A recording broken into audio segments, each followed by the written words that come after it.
This is Samsung Galaxy Z Flip4 5G model, and today we will demonstrate how you can add numbers to the keyboard on this device.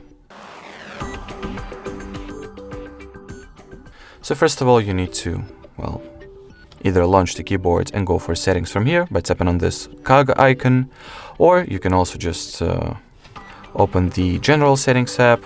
So let me do just that. Next, enter the general management category, Samsung keyboard settings. In here, go for the layout section, but let me find it first. Here it is. And at the layout page, turn on this toggle.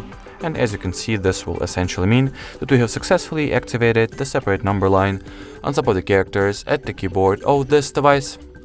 Alrighty, so that will be it for this video. Thank you so much for watching, and bye-bye.